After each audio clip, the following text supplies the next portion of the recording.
welcome to Literary Prospects, where we talk to authors and literary professionals about books, publishing, and the writing life. I'm Kelley Vick. I'm the host of the program, and in just a moment, it will be my pleasure to introduce today's guest. But first, a reminder that if you like what you hear, please do take a moment to subscribe. It helps us out, and you can make sure you never miss an episode. Also, we've opened a Literary Prospects shop, so if you're looking for bookish shirts, totes, and gifts, please check that out at literaryprospects.etsy.com. And to grab books featured on the podcast and check out more curated book lists, you can visit the Literary Prospects bookstore on bookshop.org. We'll leave all those links below in the show notes. And now, let's introduce today's guest. Samuel Kolawole was born and raised in Ibadan, Nigeria, and is the author of the new critically acclaimed novel, The Road to the Salt Sea. His work has appeared in AGME, Georgia Review, the Hopkins Review, Gulf Coast, Washington Square Review, Harvard Review, and more. He's received numerous residencies and fellowships and has been a finalist for the Grey Wolf Press African Fiction Prize and shortlisted for UK's The First Novel Prize. Samuel holds a Master of Arts degree in creative writing with distinction from Rhodes University, South Africa, an MFA in writing and publishing from Vermont College of Fine Arts, and a PhD in English and creative writing from Georgia State University. He lives in State College, Pennsylvania. Samuel Kolawole, thank you so much for joining today to talk about your incredible debut novel, The Road to the Salt Sea. Thank you. Thanks. The pleasure. The pleasure is mine. Kirkus Reviews says Kolawole's portrait of moral degradation is memorable, as Abel God is forced to abandon his virtues one by one for the sake of survival. He's one of countless refugees seeking a new life, but his trials are singular and harrowing, a bracing, well-paced story of migrant desperation. Author Eric Nguyen says, brutal, vivid, and powerful, The Road to the Salt Sea is a pulsating piece of art that crawls inside you and refuses to let go. And author Juliana Baggett says, I cannot think of another time in my life when I've come across a new writer as profoundly talented as Samuel Kolawole. And his profound talent has brought us a beautifully rendered, beautiful novel told with great empathy and heart. The Road to the Salt Sea has all the markings of a masterful and enduring work of literature, and I get the feeling that Kolawole is just warming up. So with that, what can you tell us about The Road to the Salt Sea? How do you describe it? Yeah, thank you very much. The Road to the Salt Sea follows Abel God, who is the protagonist of the novel. Abel God works, does this kind of odd job at this high-end hotel. And then something happens and he's forced to flee into the desert with a bunch of drug-addled migrants. And this story is about their journey through the Sahara Desert and then across to Tripoli, then across the Mediterranean Sea. And it's a story about survival. It's about fate. It's about class, the class disparity in our society. It's a little bit about love. It's about escape. There's a little bit of thriller in it. There's crime. Mm-hmm. Yeah, it's an exciting walk.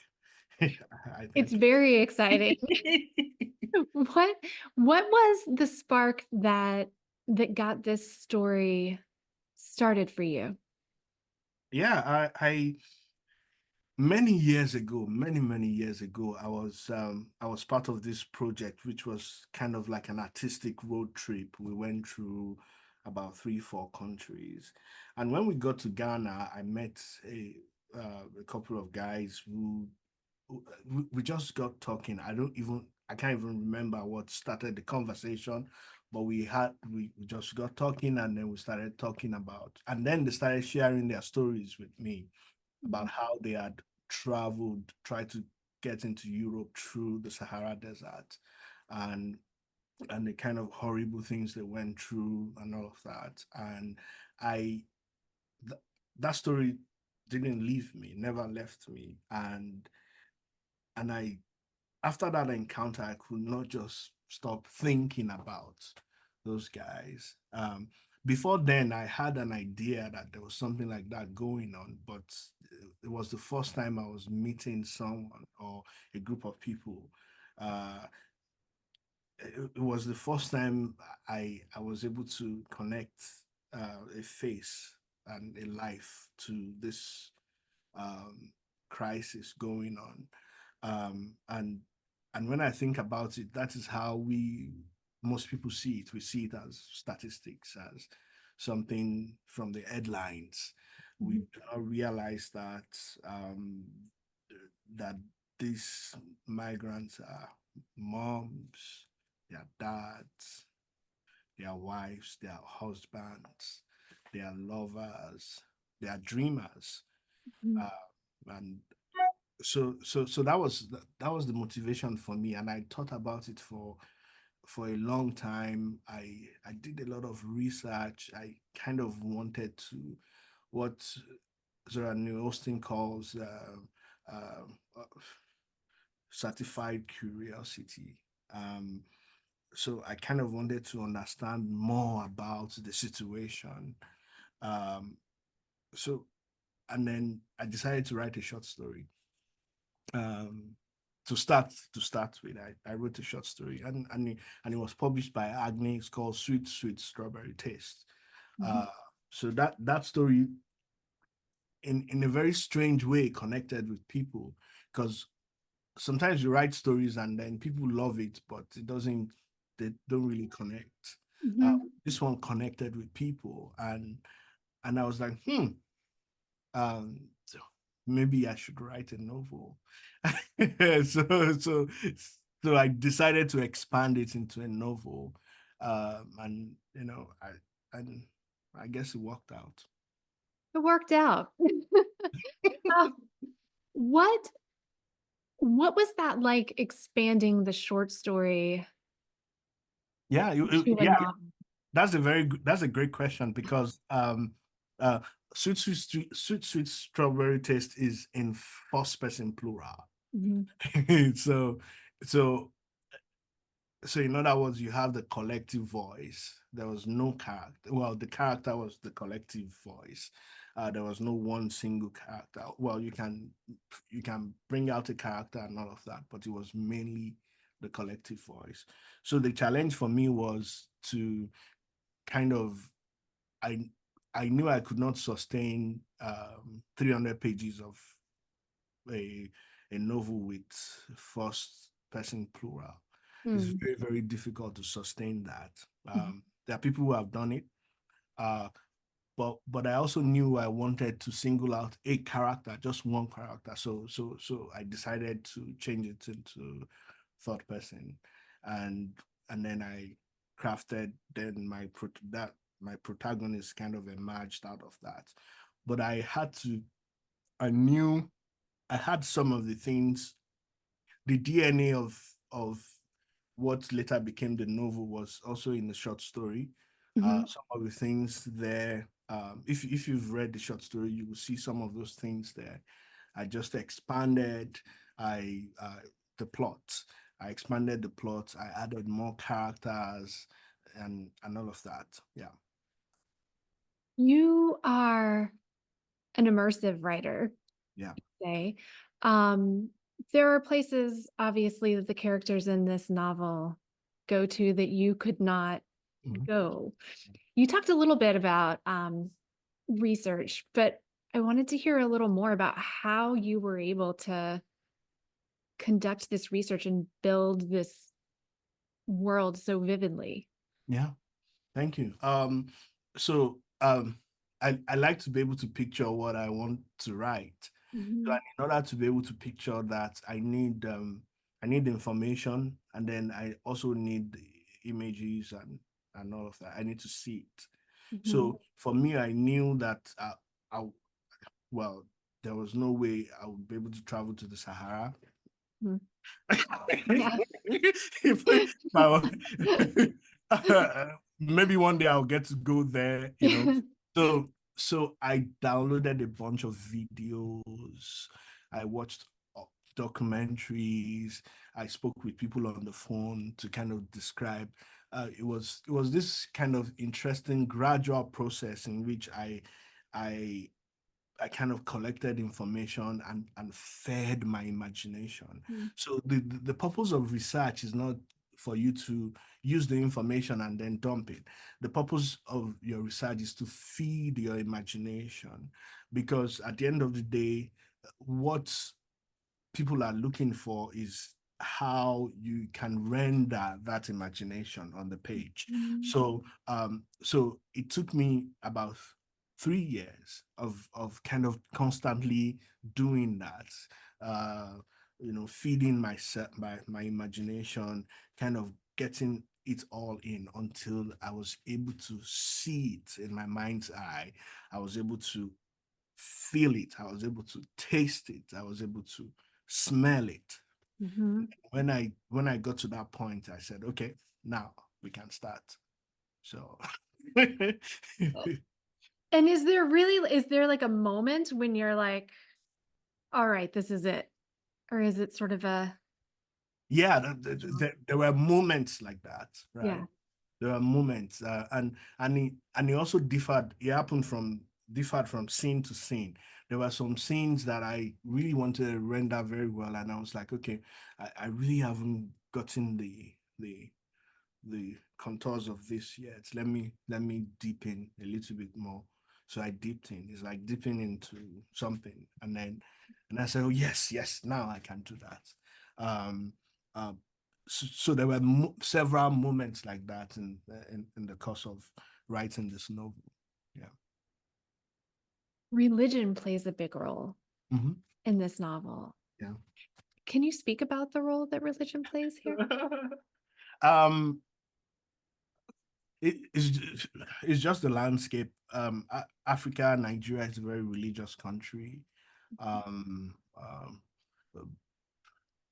well, I think uh, it's kind of split even between Christians and Muslims and those who have traditional beliefs Mhm, and all of that. And religion plays a very big role. And in the last 30 years, we have experienced this wave of Pentecostalism, and the charismatic movement is on the rise, mhm, and it's just everywhere. I also have a very, very, I also have a religious background, um, but you cannot tell the story of Nigeria without talking about religion, because it kind of pervades every fabric of the society, um, and also controls how people think and how people see the world.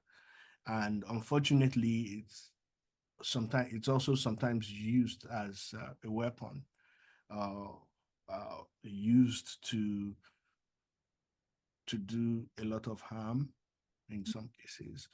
mhm, So I wanted to explore all of that, uh, and also kind of distinguish between religion and faith, and how faith sometimes helps the characters, mhm, to kind of cope with their situation.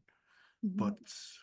But you have Ben 10, the religious leader that's is doing all these things in the novel. So um, the the complexity of that is what I was going for. You mentioned faith. You've also said this is a novel about dreams. Mhm. Yeah, yeah. It's a novel about dreams. I got a very interesting question when I did my first event, Mhm, and the person said that that there are characters in my novel that they all have dreams in different ways, in mhm, different ways. someone like Marufu who wants to be a football star. And then there's Able God himself, who initially is just trying to run away. It doesn't. Yeah, initially that's what he wants to do. He just wants to get away from trouble. But you have the boys, the other boys, Mhm. who just want to leave where they are, right? Leave Nigeria, and they have no idea what they want to do when they get Mhm. Mhm. when they leave, or when they get to Europe. They have no idea what they want to do. So you have this spectrum of people, uh, of dreamers in a way, you know, uh, Mhm. but they are different. So I wanted this to have shades of it. I wanted to have people who, and to let us know that, uh, you cannot box migrants. They are migrants, come in different shades, and they leave their homes for different reasons, not Yeah. just one reason. You can't pin it down on one reason and say this is why. Oh, it's because they are looking for jobs, or it's because some of them are running from danger. Some of them some of them just want a better place, a home. Mhm. Uh, some of them don't even know why they are leaving, but they are leaving all the same. Mhm.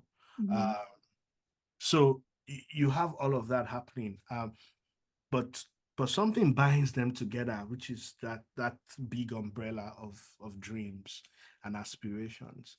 And we all have dreams, and we've all moved from where we were before to where we are right now because of dreams. If I were to ask you now, where do you live now? I live in New York, in Brooklyn. Were you born in New York? Did you No, always I was live in born New in Georgia. York? Okay. And I visited New York when I was 14 and I said, I'm going to live there one day. Exactly.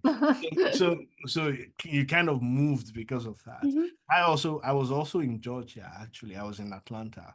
Uh, and then I got this job, in Pennsylvania, and then moved. Mhm. So there's that connection between dreams and movement and migration and all of that. So I wanted to depict that in my novel. I also wanted to show that, you know, show what people go through on their way to their destination. Mhm. We often think about them getting, oh, they are migrants. The southern border is, they are, like some politicians say, they are Mhm. invading the southern border. Oh, they are here, they are here, they are here. But we don't, sometimes we don't think about how they get here, Mhm. you know, and what Mhm. they go through to get here. Yeah. So, Yeah. And you've said that you weren't interested in making Abel God, our protagonist, a terrible person, but you also weren't interested in making him a good person. yeah. Yeah, absolutely. I wanted Ibugo to be a complex character, because that's more interesting, Mhm. because I start the novel with something bad, terrible happening to him. Mhm. Well, you can argue, oh, you know, was is this of his own making or not? Mhm. That can be argued, but Mhm. something bad happens, to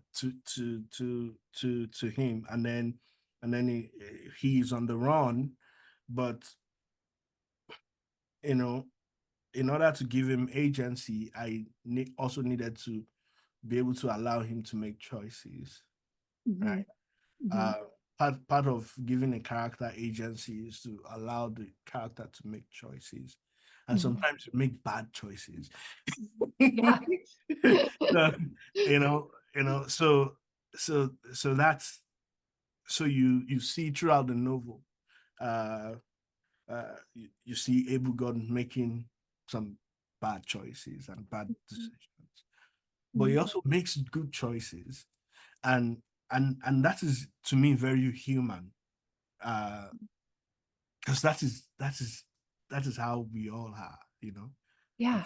I've, I've we've all made bad choices, terrible choices, Yep. and and and we've all made very good choices.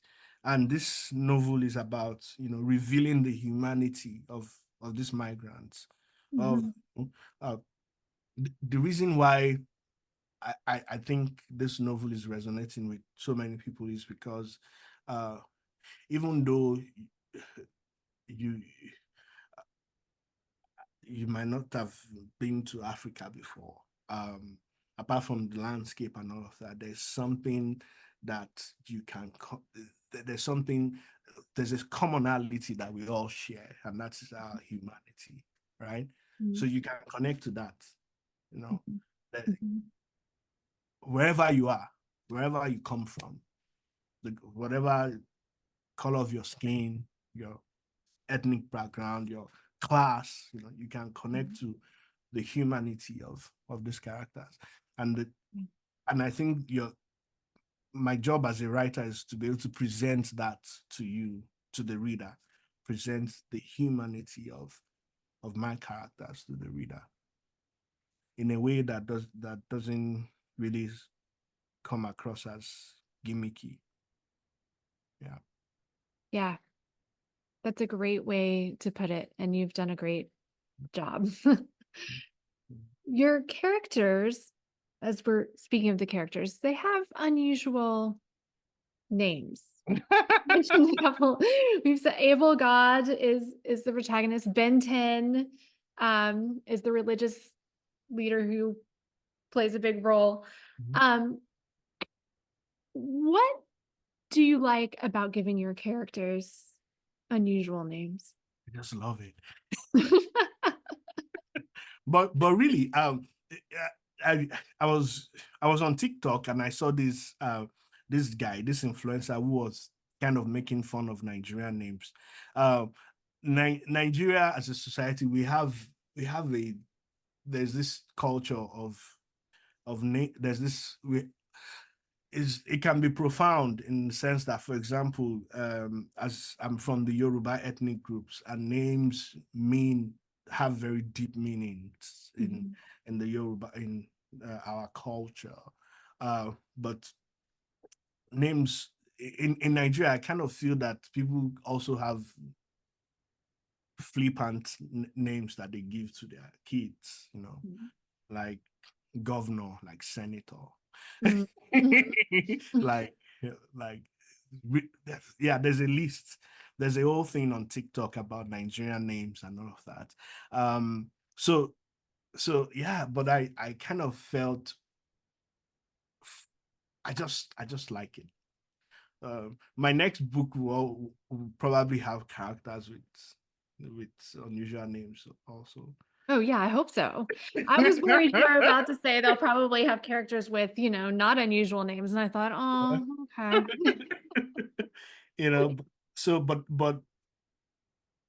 when I was thinking about the naming my protagonist, um I'd initially named him Rufus. Yeah. That's And very different. and then I was like, no. And then I changed it to Able God. Then after changing, it just came to me and I was like, okay, let me name this character Able God. And then it was later that I now realized that this is very connected to the theme of of the novel. It's almost like is his name is a contradiction in a way. Um, of course, the novel itself is full of contradictions.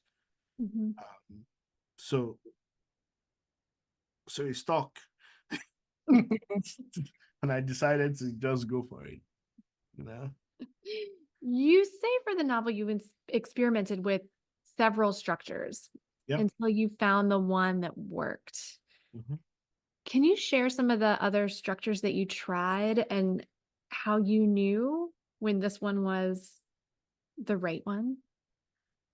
Yeah, for me, it was about how to start it Mhm. and where to start.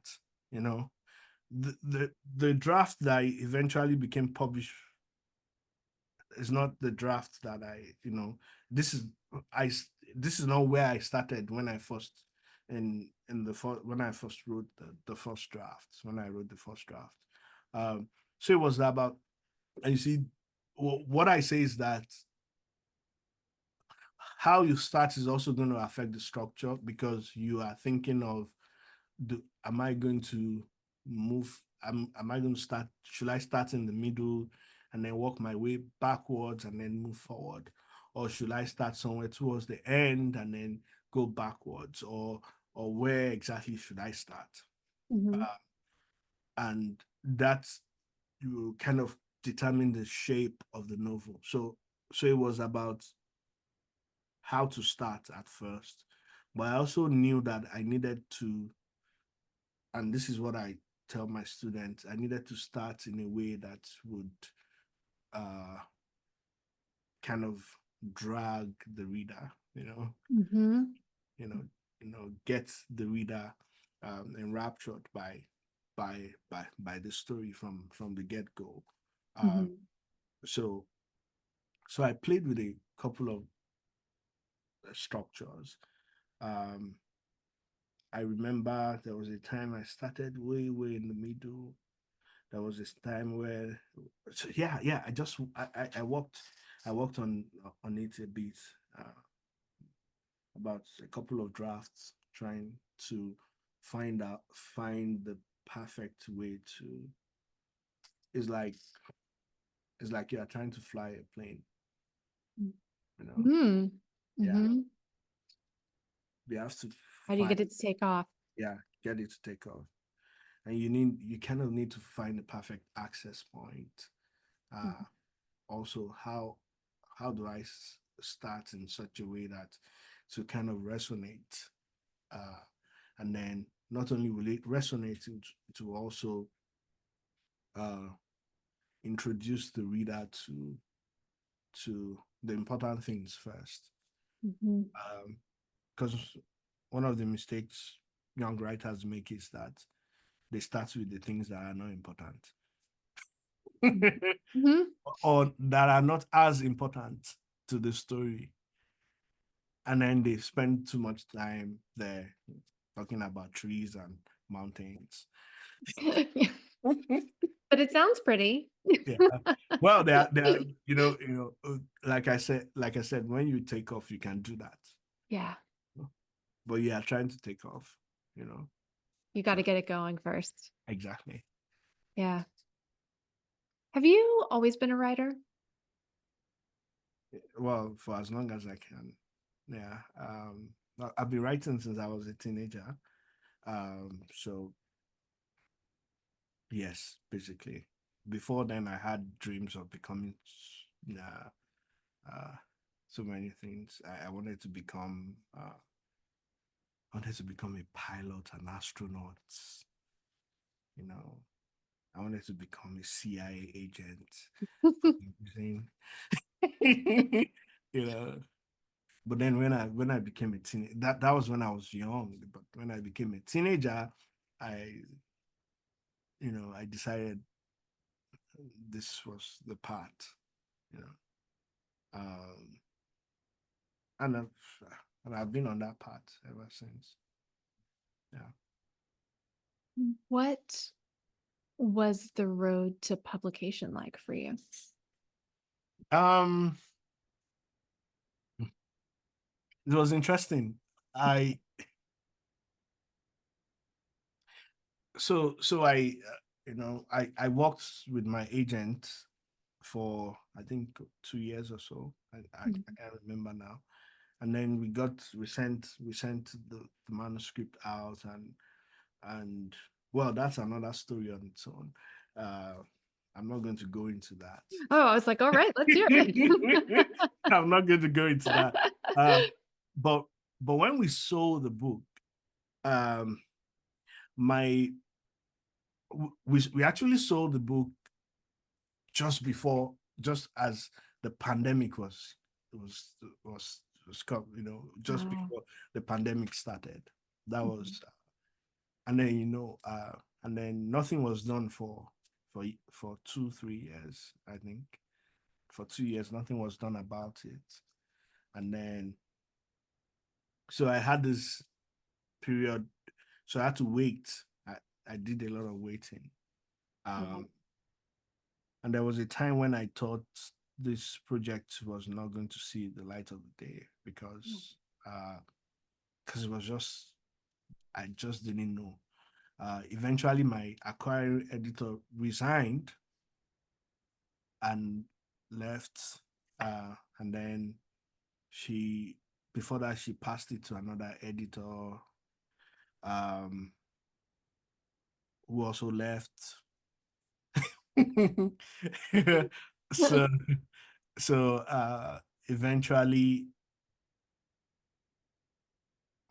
I was assigned to my current editor, Rakesh, who who has done a phenomenal job. And I just think this is the perfect time Mhm. for it to come out, because I don't know what would have happened if it had come out during the pandemic. Yeah. Um, I wouldn't have been able to tour like I'm doing right now. I Mhm. would have been able to do so many things that I'm doing right now if it had come out during the pandemic. Um, so sometimes delay is not denial, and sometimes God will just allow you to wait for a while, you Yeah. know, and there's a reason for it, for waiting, you know. Yeah. Yeah. So I'm glad I waited. Um, but it was kind of a roller coaster of emotions, you know. Yeah. So one moment you are like, you are so excited about, oh, you just sold a book, and then they tell you you have to wait. And then you wait, and nothing happens. Oh, and wait and wait and wait. And then they say, oh, your editor is no longer there. And then they start passing your manuscripts all around. Yeah, anyway. I got there. but but but I have a fantastic team. And they are kind of, they've been wonderful. And the uh, I kind of, I feel that this book is here because Amistad believed in this project, Mhm. uh, Mhm. and I must commend them for that, especially the president, Judith Cole. You know, Mhm. yeah. You completed a master's degree in South Africa, Mm-hmm, and then you came to the US mm-hmm, to Vermont College of Fine Arts to mm-hmm, do your MFA. mm-hmm. What was that MFA experience like for you? It was life changing. It was life changing.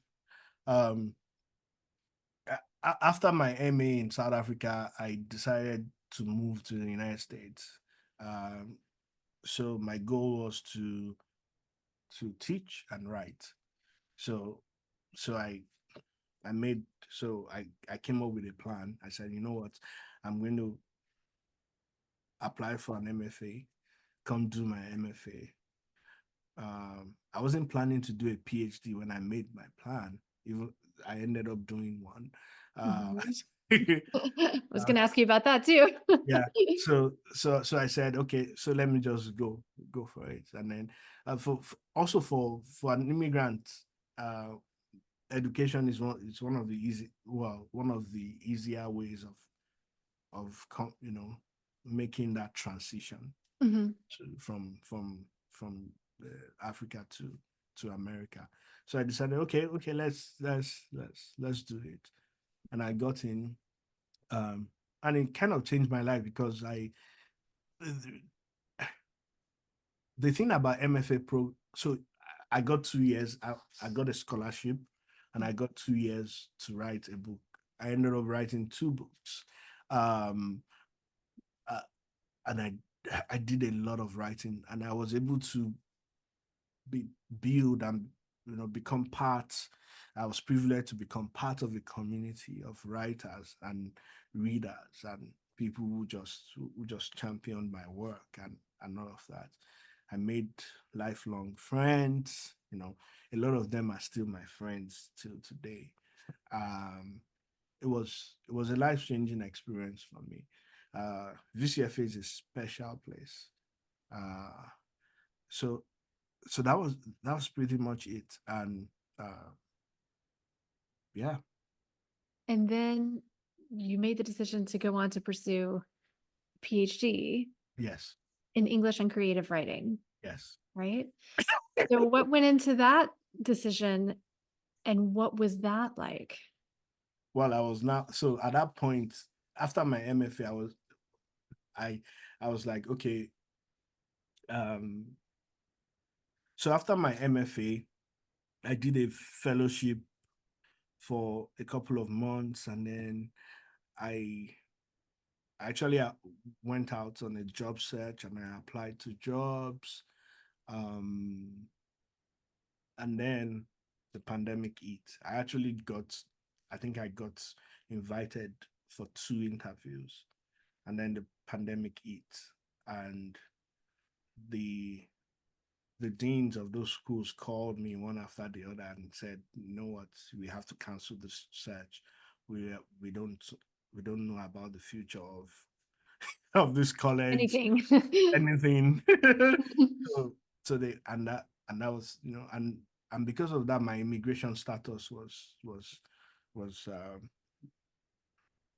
in became so I said okay. But before I went on a job search, I had the foresight to apply for a PhD program. In fact, I applied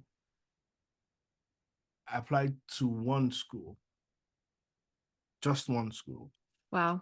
because I was like, I was going to get the job somehow. The job was going to work out. Mhm. I didn't know that the pandemic was going to change the world entirely. So Yeah. I got into the school. I was admitted into that school. Yeah, and I was able to stay in the United States. I just needed to stay longer to be able to get a job, but the pandemic didn't allow me to do that. Mhm. So um so the PhD program was kind of a stopgap for me. Initially, that was what I thought, that it was going to be a stopgap, but I also ended up enjoying it so much, and it was such a blessing to me. So I was there for 3 years and then finished. Would you recommend it now to, or if it hadn't been a pandemic situation, would you still go back and tell yourself do the PhD? No.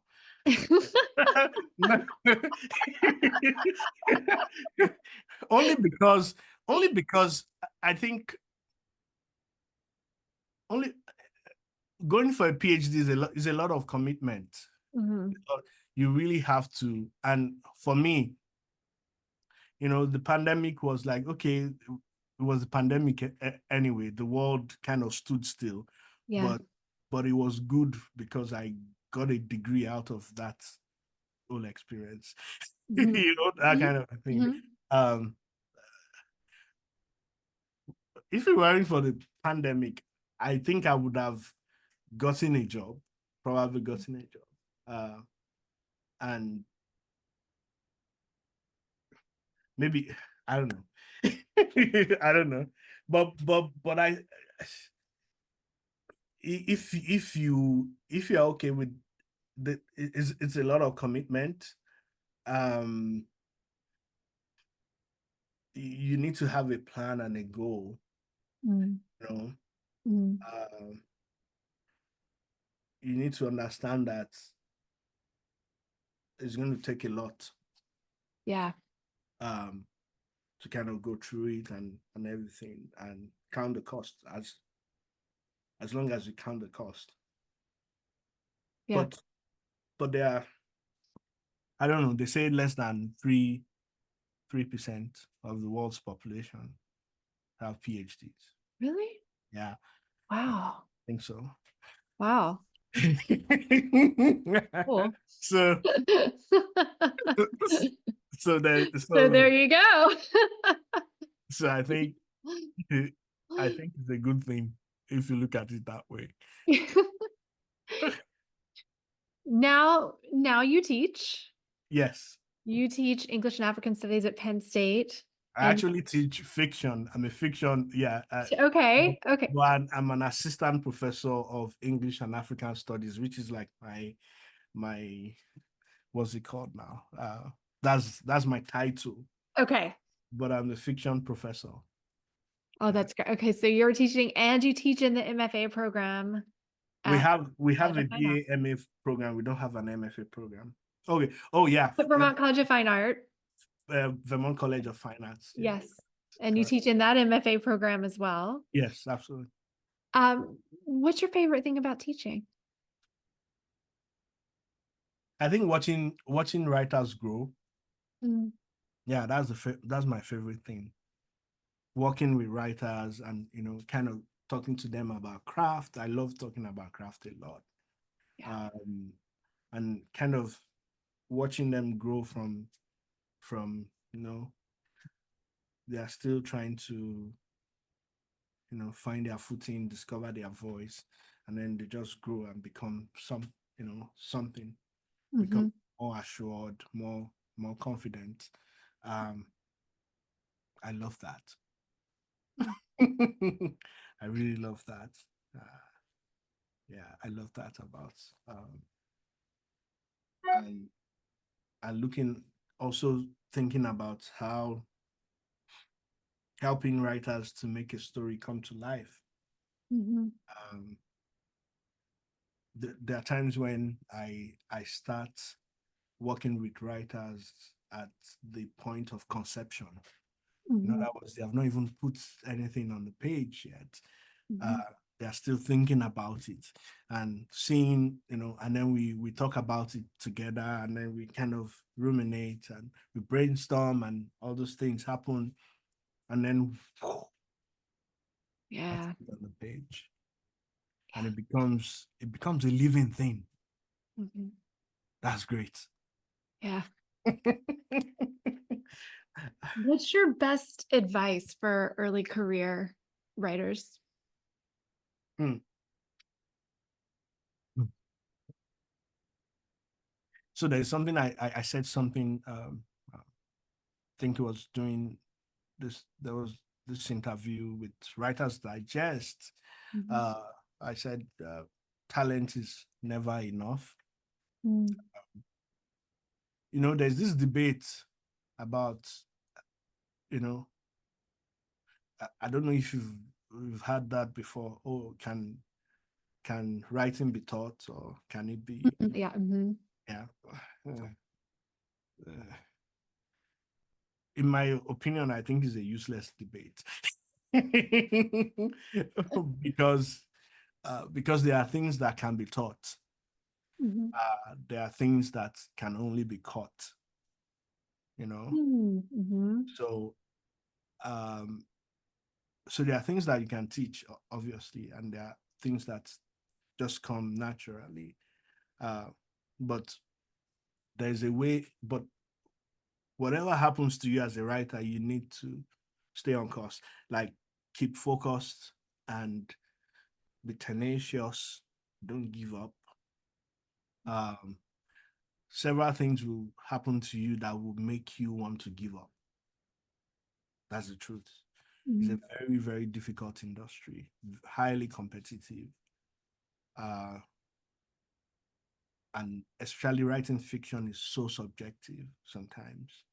Um, but that doesn't mean you should not hone your craft, because a lot of people say, oh, writing is so subjective, but they don't actually know how to tell a story. Hmm. you know, Hmm. keep learning. Don't ever stop learning, but don't give up. You know, don't give up. You'll be rejected so many times. You'll be rejected a lot, Mhm. you know. But a time is going to come, someone will say yes to you. And then that is going to begin, that's going to start something new in your life and in your career. I remember the first yes I got. That was December of 2010. That was the first yes I ever got, you know. And before then, people had been saying no to me. No, no, no, no, no, no. I was just in Africa. I was like, you know, a small boy Mhm. from Africa. And then I got that yes. It was a journal in Michigan very many years ago. This is how many years ago? Almost, yeah. 14? Yeah. So 14 years ago. And the interesting thing was that after that first yes, I started getting yeses. After that, Mm. it was as if a dam broke, you know, Mhm. and then the yeses started rolling in. So for some people, it might not even happen like that. But what Mhm. I'm saying is that you need to be persistent to keep doing it, keep improving. Because while you are waiting, you have to keep owning your craft, keep improving, keep, getting better. Mhm. And then, yeah, don't give up. I love it. Okay. We have a traditional last question. When the road to the Salt Sea is made into a movie or series, Mm. what do you think the theme song should be? Oh, oh boy. I've never really thought about that. Wow. That's a great question, though. I don't know. Well, now you can think about it. Yes, I know who I want. I have my dream cast though. Oh, well, then please share.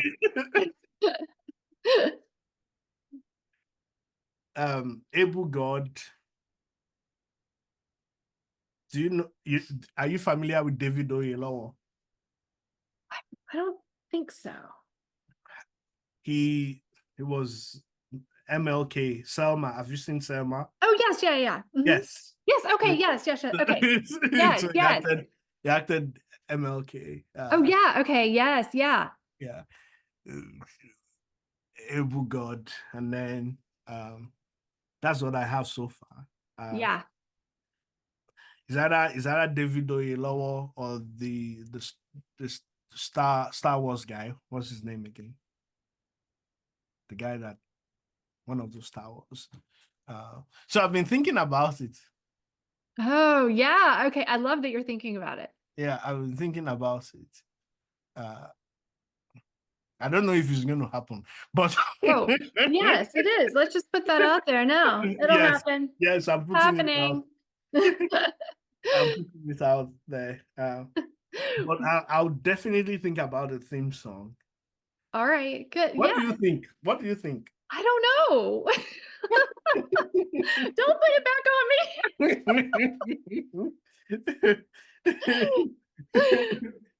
We'll both think about it. And Yes, well, I'm going to think about I it. can put it in the show notes. You can send me something and I'll put it in the show notes. Yes, yes, I'll think about it.